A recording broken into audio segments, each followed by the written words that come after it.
Hey guys, welcome back to my YouTube channel. As always, like and subscribe if you like my stuff. I'm going to talk about motocross today. Um, as most of you already know that follow me, my background is motocross. Not much into woods racing or hare scrambles. So, what I want to talk about today is, now that I've had this Kayo K6R for a while, and like I mentioned before in my previous video, this is Kayo's Chinese motocross bike. Specifically, they have a factory race team, and it was designed for that. Worldwide, it's sold with a headlight and a taillight for marketing purposes, to make it more appealing to a larger crowd. But at the end of the day, it was built for motocross, and that's the purpose of the video. So, $4,500 bike, brand new, 2021. Obviously, there's taxes and fees on top of that. But in today's world, where I live in New York, 2001 YZ125, 20-year-old bike, more than likely worn right out, $2,500. 2014 KTM 250F, still bringing $5,000–$6,000. 2014. They're good and wore out by that point, unless you know somebody that you're buying it from, a personal friend that you know the history and the maintenance. I'm not talking comparison in horsepower, I'm talking comparison in price. Obviously, KTM and some of the Japanese bikes do make more horsepower, there's no denying that. But a $4,500 brand new 2021 that is out of the box, more than capable for a local novice, local amateur, and a vet guy. Been racing expert since 1994. I'm a vet expert. I got KTM's, Yamahas, Hondas, and Kawasaki's, as well as the Orion, a GPX. So I have bikes to compare this to, and a lot of years experience comparing it to being able to compare it to those bikes.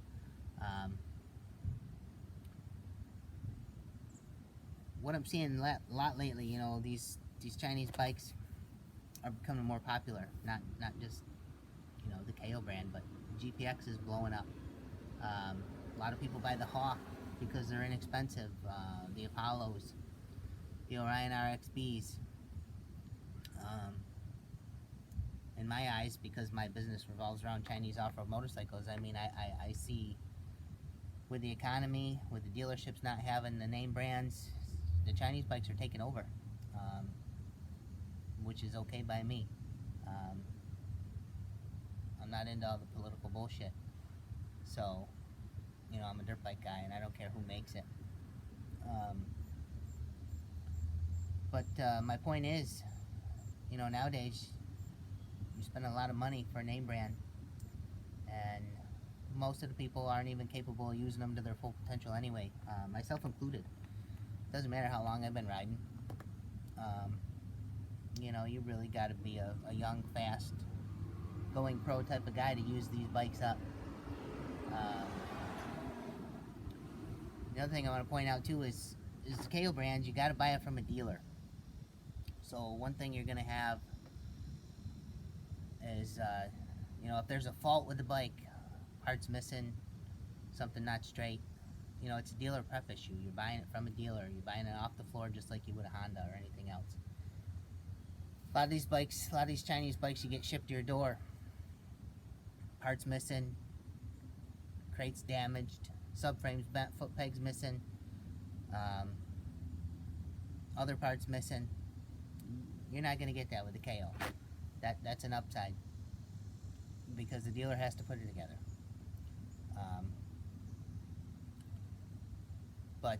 But here's the thing.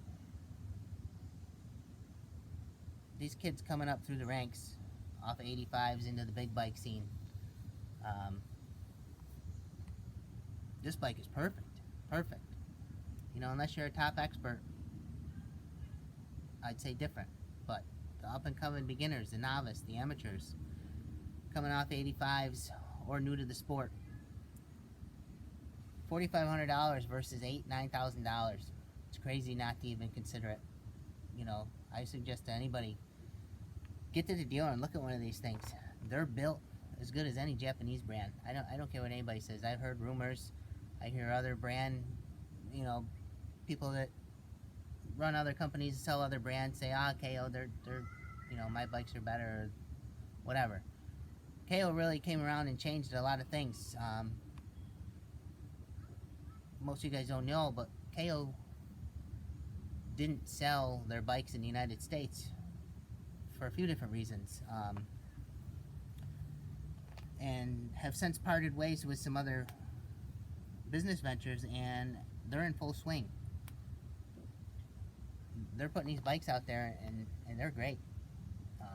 My personal opinion is, quality-wise, it's the best one out there. I don't care. You can argue with me all you want. You know, a couple years ago, maybe not so much. But, you know, they weren't into it a couple years ago. You know, now they're grabbing the bull by the horns, and they're putting out good stuff. I'm not going to say the company in a whole is the greatest in the world. As far as here in the United States, I think advertising's poor. I think dealer support is poor.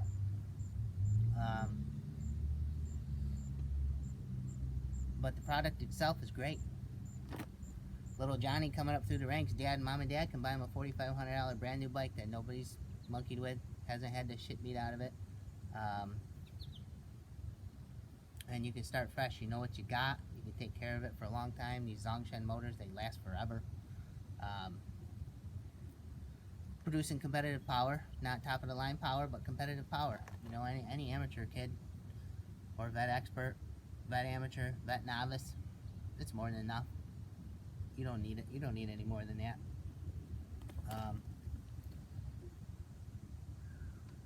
And I'm not talking enduro bikes. I'm talking strictly motocross. None of the other Chinese manufacturers make a motocross bike. You know, GPXs, they're not motocross bikes. SSR 300, that's not a motocross bike.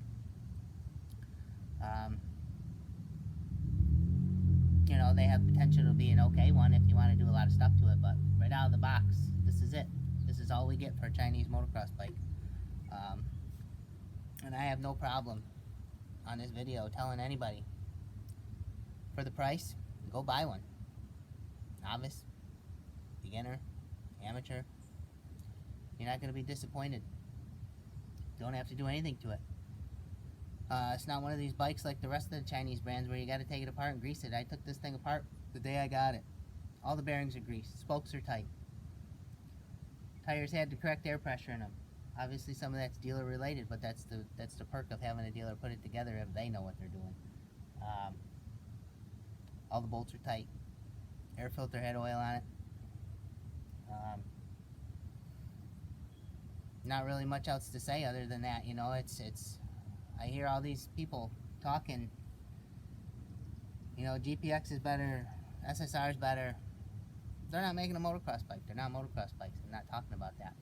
We can talk about comparison and quality. They all have their flaws. But like I said, you're not getting a Kayo shipped to your door. You're not going to have missing foot pegs, missing wheel spacers, bent subframes. You know, if you see that at the dealer, they're going to fix it at the dealer. You know, if you walk out the door with it like that, well, that's your own fault. But, pros and cons. Some of the other bikes have a 6-month warranty. This has a 3-month warranty. But you know what? Any warranty is better than what Yamaha, Honda, KTM offer. They don't have warranties. And you're paying $8,000, $9,000, $10,000 for a bike. It might be harder to get parts for, but they're not as bad as you think. I have a lot of parts for this model already. As well as the SSRs, the GPXs, the Orions. I mean, I have pretty much what anybody would need on a normal basis. But the point of the video is, anybody that's motocross related, this is it. Chinese motocross bike. First hand, $4,500. Get to your local dealer, look at one. I don't work for Kayo. This is my own personal opinion. And I'm not being bashful about it. I've had this thing for a little while now. Put some time on it. And it's a great bike. No maintenance needed. You know, do your normal stuff. Change your oil, clean your air filter, tighten your chain. It's not going to fall apart on you like some of the other Chinese brands. Um, Everything's in its place. Everything has its home. Nothing funky, nothing weird, nothing comes apart strange, all crooked, out of place, snapping plastic in that doesn't fit quite right like some of the other models. It's a good bike. And that's about it. Just wanted to share that with you. And like I say, this is a video about motocross bikes, not enduros, not hair scrambles, dual sports, nothing like that. Strictly for the guys that want a motocross bike and don't want to spend 8, 9, 10 grand. Thanks for watching.